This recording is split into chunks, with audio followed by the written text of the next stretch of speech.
శ్రీ విష్ణు రూపాయ నమశివాయ. ఇంతకు ముందు వీడియోలో కార్తీక మాసంలో చేయాల్సినవి ఏమిటి అని చెప్పాను కదా. కార్తీక మాసంలో అస్సలు చేయకూడనివి, అప్రమత్తంగా ఉండాల్సినవి కొన్ని ఉన్నాయి.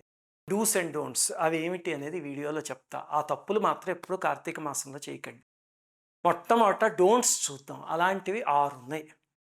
అదేమిటి అంటే, మొట్టమొదటిది ఆహారానికి సంబంధించింది. కార్తీక మాసంలో ఉల్లిపాయ, వెల్లుల్లిపాయ ఇలాంటివి తినకూడదు. మాంసాహారం అసలు తినకూడదు అని శాస్త్రంలో రాశారు. ఇంకా చాలా రాశారు దాని గురించి.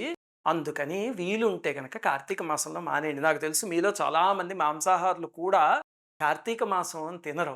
శనివారం అని తినరు. చాలామందికి అలవాటేది. ఎందుకైనా మంచిది అని మళ్ళీ ఒకసారి చెప్తున్నాను. అంటే వెంటనే ఒక ప్రశ్న అడగండి. నాకు ఆరోగ్యం చాలా పాడైపోయింది. డాక్టర్ నన్ను తినమన్నారు. అప్పుడేమి చేయాలి అని. అలాగా ఆరోగ్యానికి సంబంధించింది అయితే తప్పకుండా తినండి. లేకపోతే మాత్రం మానేయడానికి ప్రయత్నించండి. రెండవది ఏమిటంటే, కార్తీక మాసంలో ఆదివారం నాడు కొబ్బరికాయ, ఉసిరికాయ తినకూడదు అని శాస్త్రంలో చెప్పారు. అందుకని ఆ 2 వాడకండి. కానీ కార్తీక మాసంలో ఉసిరికాయ తింటే చాలా మంచిది. ఆదివారం నాడు తినకండి. మూడవది, ఎట్టి పరిస్థితుల్లోనూ ఈ నెలంతా మద్యం సేవించకండి. అంటే అవునా అండి, నాకు బాగా అలవాటైపోయింది. నాకు పూజ అంటే ఇష్టం, కానీ తాగకుండా ఉండలేను. పరమేశ్వరుడి మీద భారం వేసి ప్రతిరోజు రుద్రాభిషేకం చేయండి. అది నోటికి అలవాటు పడిందనుకోండి, ప్రహ్లాదుడు చెప్తాడు, మందార మకరంద మాధుర్యమునదేలు మధుపంబువునే మదనములకు నిర్మల మందాకిని వీచికల తూగు రాయంచనునే తరంగిణులకు అని. అలాగా నామం ఆ మత్తు అలవాటైతే కనుక ఈ మత్తు ఇంకా రుచించదు. అదే పోతుంది గ్రాడ్యువల్గా. పరమేశ్వరుడికి దండం పెట్టుకుని ప్రయత్నించండి. ఇంకా నాలుగవది ఏమిటంటే, ప్రదోష వేళ పొరపాటును కూడా పడుకోకండి. అసలే ప్రదోష వేళ ఎప్పుడూ పడుకోకూడదు. మన పెద్దవాళ్ళు అసుర సంధ్య వేళ నిద్ర ఏంట్రా లే అని తిడతారు కదా. కార్తీక మాసంలో అసలు పడుకోకండి. పరమేశ్వరుడు ప్రమథగణాలతో కలిసి ఆ సమయంలో సంచరిస్తూ ఉంటాడు. ఆ సమయంలో శివార్చన చేసుకోండి. అలాగే ఐదవది, అతి ముఖ్యమైనది, ప్రదోష వేళ పొరపాటున కూడా శృంగారం చేయకండి. ఇది ఉత్తి రోజుల్లో కూడా ప్రదోష వేళ ఎప్పుడు చేయకూడదు. కార్తీక మాసంలో పొరపాటున కూడా చేయకండి ప్రదోష వేళ శృంగారం. ఇంకా ఆఖరిది, ఆరవది ఏమిటి అంటే, కార్తీక మాసం అంతా శివకేశవ అభేదాన్ని పాటించండి. అంతేకాని కొంతమంది ఈ మధ్య కొన్ని సంస్థలు తయారవుతున్నాయి. ఏమిటంటే, శివుణ్ణి దూషిస్తూ విష్ణు భక్తిని పెంచుదామని ప్రయత్నించడం, లేకపోతే దాని ఆపోజిట్. ఏవి అలాంటివి చేయకండి. కార్తీక మాసం శివుడికి, విష్ణువుకి ఇద్దరికీ ప్రీతి. ఎప్పుడూ చేయకండి ఇలాంటి పనులు. ఇవి చాలా దిక్కుమాలిన పనులు. అందులో కార్తీక మాసంలో అసలు చేయకండి. కార్తీక మాసంలో సంకల్పమే కార్తీక దామోదర ప్రీత్యర్థం అని చెప్తారు. తులసిని, విష్ణువుని అవన్నీ పూజిస్తారు. అలాంటప్పుడు మనకి శివకేశవ భేదం తగదు, అభేదం ఉండాలి. అందుకని ఈ 6 డోంట్స్ ఇవి మాత్రం కార్తీక మాసంలో చేయకండి. ఇంకా తర్వాతది, కార్తీక మాసంలో అప్రమత్తంగా ఉండాల్సినవి ఒక 3, 4 ఉన్నాయి. అవి ఏమిటో ఇప్పుడు చెప్తా. ఇవి కేవలం ఛానల్ సభ్యుల కోసం. ఇవేమి శాస్త్రంలో చెప్పినవి కాదు, కానీ మీరేం చేస్తారో నాకు తెలుసు, అందుకని చెప్పేస్తున్నా ముందే. మొట్టమొదటిది ఏమిటంటే, జ్వాలాతోరణం అని ఒకటి వెలిగిస్తారు కదా. దాన్ని సామాన్యంగా గడ్డితో వెలిగిస్తూ ఉంటారు. దాని కింద నుంచి వెళ్తే నరక బాధలు పోతాయి అని చెప్పి శాస్త్రంలో ఏదో ఉంది. అందుకని ఏం చేస్తున్నారు, అది వెలిగించి ఇంకా ఎక్కువ సార్లు వెళ్దామని అటు ఇటు పరిగెత్తేసరికి ఆ గడ్డి మీద పడి ఒళ్ళు కాలిపోయిన వాళ్ళు ఉన్నారు. చాలా జాగ్రత్తగా ఉండండి అలాంటివి. రెండవది, నాగుల చవితికి పుట్ట దగ్గరికి వెళ్తారు కదా. అక్కడ ఇంకా పిచ్చి పట్టినట్టు ఈ బాణసంచ క్రాకర్స్ కాల్చేస్తున్నారు. అలాగే లీటర్ల పాలు ఎంత ఎక్కువ పోస్తే అంత పుణ్యం అనుకుంటున్నారు. శాస్త్రానికి కొంచెం అంతే. అంతేగాని ఆ పుట్టని పాడు చేసేయకూడదు. వీలుంటే కనుక అసలు పుట్ట కూడా కాకుండా నాగప్రతిష్టల దగ్గరికి వెళ్ళి చేయండి. ఎందుకంటే పాము కష్టపడి ఆ పుట్టలో ఉంటే దాని ఇల్లది. ఎవడైనా మన ఇంటికి తీసుకొచ్చి 200 బకెట్లు నీళ్లు పోస్తారనుకోండి, మనకి ఎలా ఉంటుంది, బురద బురద అయిపోదు. పాపం దానికే అంతే కదా. అలాగే జంతువులకి నిప్పు అన్న శబ్దం అన్న భయం.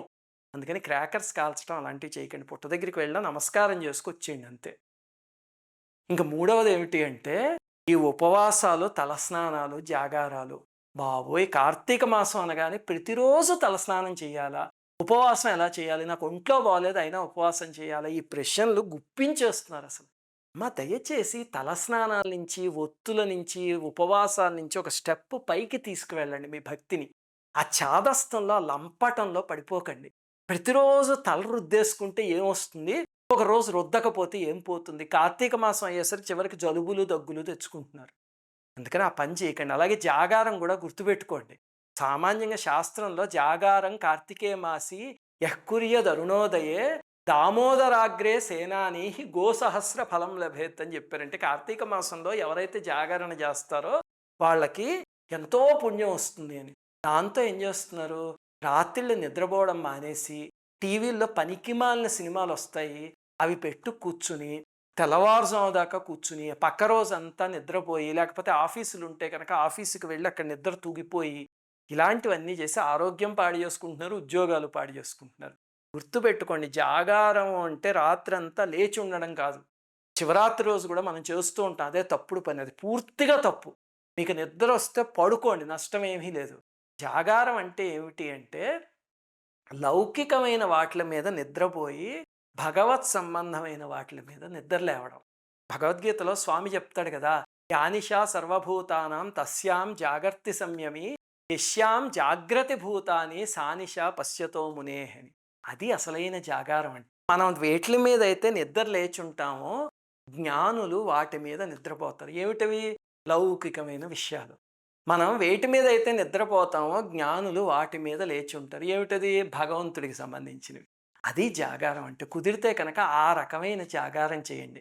ఈ సుందరకాండలో ఆంజనేయ స్వామి లంకకి వెళ్ళినప్పుడు అక్కడ అందరూ కామక్రోధాల్లో వాటిల్లో తేలిపోతూ నిద్రపోతూ ఉంటే స్వామి చూశాడు అని ఉంటుంది కదా. అది సుందరకాండ మనం ఏదో కథ అనుకుంటామో, దాని వెనకాల యోగపరమైన ఎన్ని అర్థాలు ఉన్నాయో అసలు. సుందరకాండలో ఉన్న రహస్యాలు ఇంకెందులో లేవు రామాయణంలో. అక్కడ కూడా జాగారం అనే దానికి డెఫినేషన్ అదే చెప్పారు. సరే, ఇంతకీ ఈ రకమైన జాగారం చేయండి తప్ప నిద్రలో మానేసేసి ఆవలింతలు తెచ్చుకోకండి. ఇంకా ఆఖరికి ఇంకొక 2 చెయ్యాల్సినవి కూడా చెప్తాను. అంటే ఇవి రోజు చేయాల్సిన అవసరం లేదు, కుదిరితే చేయండి. అంటే ఇవి డూస్ అనమాట. మొదటిది ఏమిటంటే వీలుంటే కనుక కార్తీక మాసంలో ఏదో ఒక నదీ స్నానం చేయండి. చేస్తే చాలా మంచిది అని చెప్పారు. అంటే మీరు ఉదాహరణకి ఏదో విజయవాడ వెళ్తున్నారు, రాజమండ్రి వెళ్తున్నారు ఏదో అనుకోండి. అక్కడ ఒక 2 గంటలు ఎక్కువ టైం పెట్టుకుని ఒకసారి ఆ నది దగ్గరికి వెళ్ళి ఒక జత బట్టలు ఎక్కువ తీసుకుని స్నానం చేసేసి వచ్చేయండి. అది కుదరలేదనుకోండి, పంపు నీళ్లతో అయినా సరే ఒక శ్లోకం చెప్పారు శాస్త్రంలో, తులారాశిం గతే సూర్యే గంగా త్రైలోక్య పావని స్వత్ర ద్రవరూపేణ సాసంపూర్ణ భవేత్తథా అని. ఆ శ్లోకం చదువుకుంటూ షవర్లో అయినా స్నానం చేయండి. అనుభూతిని పొందండి, అంతే. పొందితే ఆ ఫలితం వచ్చేస్తుంది. ఇప్పటిదాకా నేను చెప్పిన శ్లోకాలన్నీ కూడా వీడియో డిస్క్రిప్షన్లో ఇస్తాము, అన్ని భాషల్లో చూసుకోండి.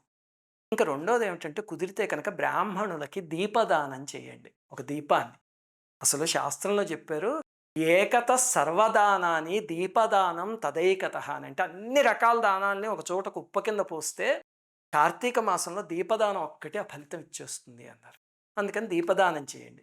చేసినప్పుడు ఆ బ్రాహ్మణుడికి ఆ దానం తీసుకుంటున్న ఆయనకి ఏదో కొంచెం ధనం ఇవ్వండి. ఈ మధ్య కొంతమంది మెయిల్స్ రాస్తున్నారు, చూస్తే బాధ వస్తుంది. ఏమిటంటే, అండి నేను బ్రాహ్మణుడికి నువ్వులు దానం ఇద్దామని పిలిచాను, ఒక మూల నా దగ్గర నువ్వులు తీసుకుంటూనే మళ్ళీ ధనం ఆశించి వస్తున్నాడండి ఆయన, ఎంత ఘోరం ఇది అని. అదేం ఘోరం కాదు తల్లి, అదే పద్ధతి. మనకి ఇవ్వడం చేతకాకే వాళ్ళు అడుగుతున్నారు, మనం ఇస్తే వాళ్ళు అడగరు. ఎవరైనా దానం తీసుకున్నారనుకోండి నువ్వులు లాంటివి, దాని నుంచి వచ్చే నెగిటివ్ ఎఫెక్ట్ పోగొట్టుకోవడానికి ఇంటికి వెళ్ళి సహస్ర గాయత్రి, కొన్ని దానాలకైతే 1,00,000 గాయత్రి జపం చేయాలి. 1,00,000 గాయత్రి చేయాలి అంటే పెళ్ళం పిల్లలతో ఇంకా గడపడానికి కుదరదు, రోజుల తరబడి చేస్తే అవుతుంది 1,00,000 గాయత్రి. మరి మన కోసం అది చేస్తున్నారే, అలాంటప్పుడు వాళ్ళకి ఏదో ఒకటి దానికి ప్రతిఫలం ఇవ్వాలి కదా. అలా ఆలోచించి ఉదారంగా ప్రవర్తించడం ప్రారంభించండి. ఇవి కార్తీక మాసంలో చేయాల్సినవి. ఇప్పుడు అర్థమైంది కదా, చెయ్యకూడనివి చెప్పా, అప్రమత్తంగా ఉండాల్సినవి చెప్పా, చేయాల్సినవి చెప్పా.